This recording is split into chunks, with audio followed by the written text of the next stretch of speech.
जय हिंद, नमस्कार। स्वागत है आप सभी का आज की इस न्यू वीडियो में।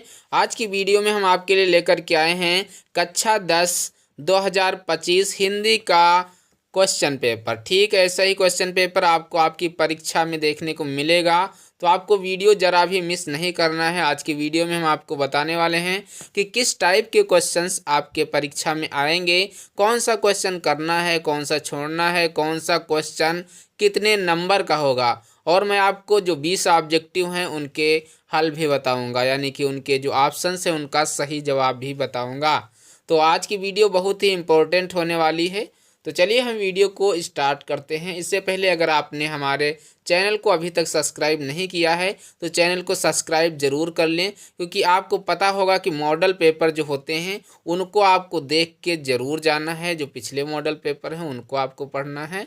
तो आपके जितने भी मॉडल पेपर हैं आपको इस चैनल के माध्यम से मिल जाएंगे। अगर आप भी अपनी परीक्षा में अच्छे से अच्छे अंक प्राप्त करना चाहते हैं तो चैनल को सब्सक्राइब ज़रूर कर लें और वीडियो को लाइक ज़रूर कर दें। अपने दोस्तों के साथ वीडियो को शेयर भी करें।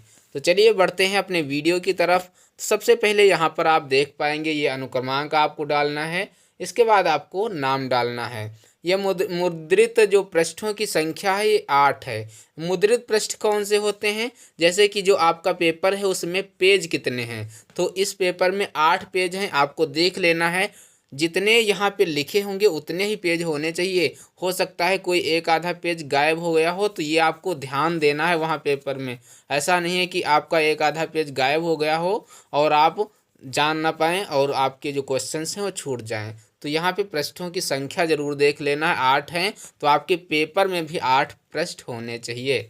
तो इसके बाद ये देख पाएंगे 901, ये विषय कोड है। ये आपको OMR पत्रक में भी डालना होता है। तो 901 हिंदी का विषय कोड है। ये 801 SC ये पेपर कोड है, 2025 का है, हिंदी का है, देख पाएंगे।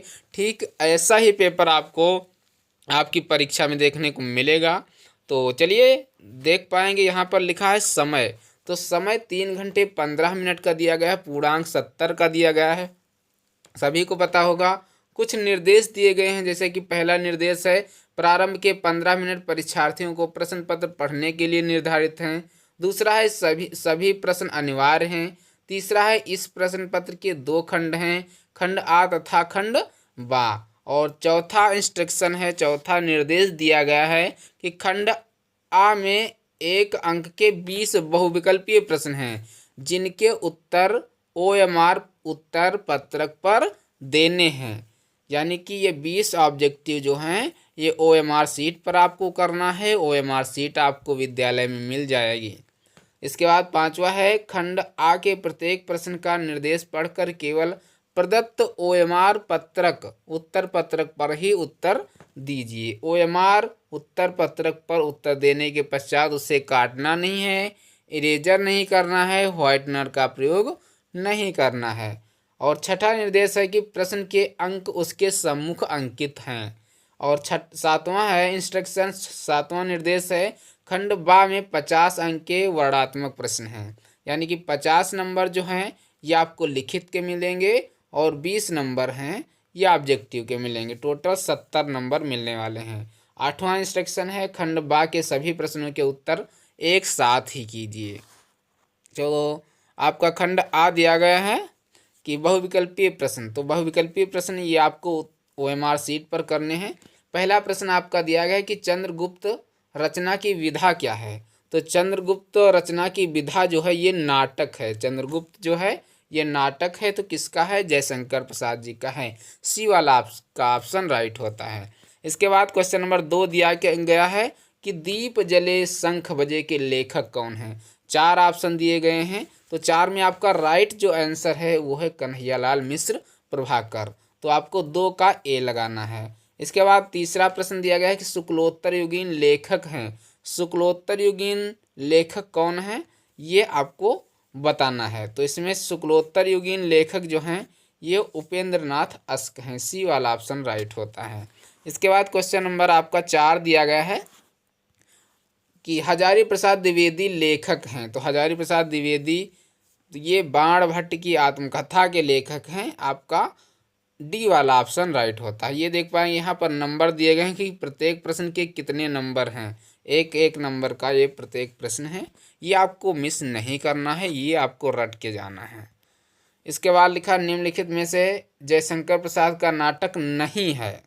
तो अजातशत्रु जयशंकर प्रसाद जी का है, स्कंदगुप्त जयशंकर प्रसाद जी का है, सी ऑप्शन है ध्रुव स्वामिनी जयशंकर प्रसाद जी का नाटक है। ये अंधेर नगरी जयशंकर प्रसाद जी का नाटक नहीं है। तो डी वाला आपका ऑप्शन राइट हो जाएगा क्योंकि नहीं पूछा गया है। इसके बाद छठा प्रश्न दिया गया है कि रीतिबद्ध काव्यधारा के कवि हैं। रीतिबद्ध काव्यधारा के कवि, तो रीतिबद्ध काव्यधारा के कवि कौन हैं? चार ऑप्शन दिए गए हैं, आपको बताना है राइट आंसर। बिहारी लाल रीति मुक्त काव्यधारा के कवि हैं। आलम बोधा ठाकुर, घनानंद। तो इसमें राइट आंसर आपका हो जाएगा घनानंद, डी वाला ऑप्शन राइट हो जाता है। इसके बाद है पद्माभरण के रचयिता कौन हैं? तो पद्माभरण के रचयिता हैं पद्माकर, सी वाला ऑप्शन आपका राइट होता है। क्वेश्चन नंबर 8 है सूर्यकांत त्रिपाठी निराला की रचना है। तो सूर्यकांत त्रिपाठी निराला की बहुत ही मशहूर रचना है राम की शक्ति पूजा, डी वाला ऑप्शन आपका राइट होता है क्वेश्चन नंबर 8 के लिए। क्वेश्चन नंबर 9 है प्रयोगवादी कवि हैं। प्रयोगवादी कवि कौन है? चार ऑप्शन दिए गए, इसमें राइट आंसर हो जाएगा केदारनाथ अग्रवाल, ये प्रयोगवादी कवि हैं। इसके बाद 10 नंबर प्रश्न है आंगन के पार द्वार के रचयिता हैं। बहुत ही अच्छी रचना है आंगन के पार द्वार, ये अज्ञे जी की रचना है, अयोध्या सिंह उपाध्याय हरिऔध। इसके बाद अगला है करुण रस का स्थायी भाव है। करुण रस का स्थायी भाव शोक होगा, सभी को पता होना चाहिए। इसके बाद क्वेश्चन नंबर 12 है चरण कमल बंधव हरिराई में प्रयुक्त अलंकार कौन सा है? तो रूपक अलंकार है, 12 का सी वाला राइट होता है। क्वेश्चन नंबर 13 दिया गया है रोला छंद के प्रत्येक चरण में कितनी मात्राएं होती हैं? तो आप सभी को पता होना चाहिए 24 मात्राएं होती हैं। इसके बाद क्वेश्चन नंबर 14 दिया गया है अभ्यागत शब्द में उपसर्ग है, अभी उपसर्ग है, डी वाला ऑप्शन आपका राइट होता है। क्वेश्चन नंबर 15 दिया गया है नील कमल में समास है। तो नील कमल में कर्मधारय समास है, सी वाला ऑप्शन आपका राइट होता है। क्वेश्चन नंबर 16 दिया गया है योगी शब्द का तद्भव होगा। तो योगी का तद्भव होगा जोगी, ए वाला आपका ऑप्शन राइट होता है। क्वेश्चन नंबर 17 दिया गया है युष्मत शब्द की सप्तमी विभक्ति एक वचन का रूप होगा। सप्तमी विभक्ति पूछा गया है, तो यहाँ पे आपका राइट आंसर हो जाएगा त्वयी, सी वाला ऑप्शन राइट होता है त्वय। इसके बाद क्वेश्चन नंबर 18 है रचनाकार के आधार पर वाक्य के कितने भेद होते हैं? तो रचना के आधार पर वाक्य के 3 भेद होते हैं, बी वाला आपका ऑप्शन राइट होता है। कितने भाग होते हैं? 3 भेद होते हैं। इसके बाद है 19 नंबर भाववाच्य में प्रधानता होती है। तो भाववाच्य में क्रिया की प्रधानता होती है, सी वाला आपका ऑप्शन राइट होता है। क्वेश्चन नंबर 20 है अविकारी शब्द है। तो अविकारी शब्द कौन से होते हैं? जिनका विकार नहीं होता है, लिंग वचन नंबर के अनुसार जो है विकार नहीं होता है। तो यथासंभव, सी वाला आपका ऑप्शन राइट होता है।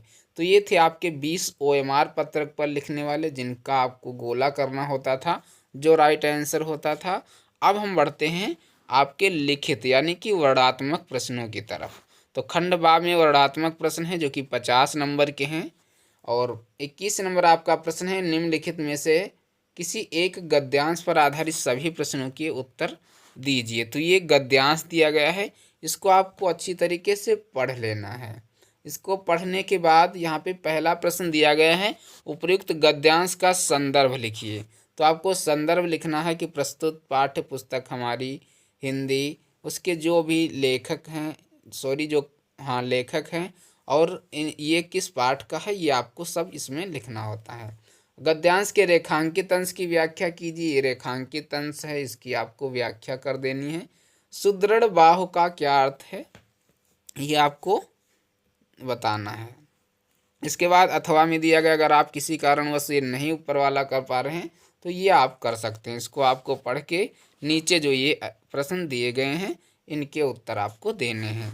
इसके बाद क्वेश्चन नंबर आपका 22 दिया गया है कि निम्नलिखित में से एक पद्यांश पर आधारित सभी प्रश्नों के उत्तर दीजिए। 6 नंबर आपको मिलेंगे। इसको आपको पढ़ लेना है अच्छी तरीके से। गोरज विराजय भाल लहलही वनमाल, आगे गैया पाछे ग्वाल, गावे मृद बनी री।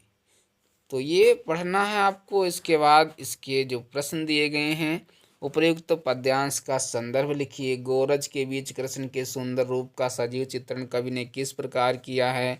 पद्यांश के रेखांकित अंश की व्याख्या कीजिए। इसके बाद अथवा में दिया गया, इसको आप कर सकते हैं। फूल झरता है फूल शब्द नहीं है, बच्चा गेंद उछालता है सदियों के पार, लोकती है उसे एक बच्ची। तो ये कर लेना है आपको। इसमें भी सेम वैसे ही करना है। उपयुक्त कविता के कवियों शीर्षक का नाम लिखना है, रेखांकित अंश की व्याख्या करनी है, कवि पद्यांश में किसकी विशेषता बता रहा है। इसके बाद 23 नंबर प्रश्न दिया गया है जो कि 5 नंबर का है कि दिए गए संस्कृत गद्यांशों में से किसी एक का संदर्भ सहित हिंदी में अनुवाद कीजिए। तो इसको भी आप कर सकते हैं। इसको भी 2 में से एक आपको करना है, अथवा में दिया गया है। इसके बाद 24 नंबर प्रश्न दिया गया है कि नीचे दिए गए संस्कृत श्लोक में से किसी एक का संदर्भ सहित हिंदी में अनुवाद कीजिए। 5 नंबर आपको मिलेंगे। 2 दिए गए हैं, 2 में से सिर्फ आपको एक करना है। इसके बाद 25 नंबर प्रश्न आपका है कि अपने पठित खंडकाव्य के आधार पर निम्नलिखित प्रश्नों में से किसी एक प्रश्न का उत्तर दीजिए। 3 नंबर ये आपको मिलेंगे। तो यहाँ पर जो भी आप में चलता हो वो आपको करना है। इसके बाद क्वेश्चन नंबर 26 दिया गया है कि दिए गए लेखकों में से किसी एक लेखक का जीवन परिचय देते हुए उनकी एक प्रमुख रचना का उल्लेख कीजिए। तो यहाँ पर देख पाएंगे 1 2 3 4 आपको लेखक दिए गए हैं। 4 में से एक की आपको जीवनी लिखनी है। 5 नंबर मिलेंगे। इसके बाद खा दिया गया 26 का कि निम्नलिखित कवियों में से किसी एक कवि का जीवन परिचय देते हुए उनकी प्रमुख रचनाओं का उल्लेख कीजिए। तो यहाँ पर भी देख पाएंगे 4 दिए गए हैं। 4 में से सिर्फ आपको एक का करना है। जो भी आपको याद हो आपको कर लेना है। क्वेश्चन नंबर 27 दिया गया है कि अपनी पाठ्य पुस्तक में से कंठस्थ कोई एक श्लोक लिखिए जो इस प्रश्न पत्र में ना आया हो। 28 नंबर है अपने मोहल्ले की नालियों की समुचित सफाई के लिए नगर निगम के स्वास्थ्य अधिकारी को पत्र लिखिए। ये आपको लिखना है। 4 नंबर आपको इसके मिलते हैं। 29 नंबर प्रश्न आपका दिया गया है कि निम्नलिखित में से किन्हीं 2 प्रश्नों के उत्तर संस्कृत में दीजिए। यहाँ पर देख पाएंगे 4 प्रश्न दिए गए हैं। 4 में से सिर्फ आपको 2 प्रश्नों के उत्तर आपको संस्कृत में देने हैं। इसके बाद 30 नंबर आपका प्रश्न है। क्वेश्चन नंबर 30 है जो कि 7 नंबर का है। लिखा निम्नलिखित में से किसी एक विषय पर निबंध लिखिए। चाहे आतंकवाद कारण एवं निवारण पर लिखिए, चाहे देश प्रेम पर लिखिए, विज्ञान वरदान या अभिशाप पर लिखिए, विद्यार्थी जीवन में खेल का महत्व। 4 में से एक पर आपको निबंध लिखना है। तो ये था आपका कक्षा 10 हिंदी का प्रश्न पत्र। आप सभी के लिए बहुत ही इम्पोर्टेंट प्रश्न पत्र है। आई होप आप सभी को बहुत ही वीडियो पसंद आया होगा। वीडियो पसंद आया तो वीडियो को लाइक ज़रूर करें और चैनल को सब्सक्राइब करके इस वीडियो को ज़्यादा से ज़्यादा शेयर कर दीजिए। मिलते हैं अगले वीडियो में कुछ नए क्वेश्चन पेपर के साथ। तब तक के लिए जय हिंद, नमस्कार।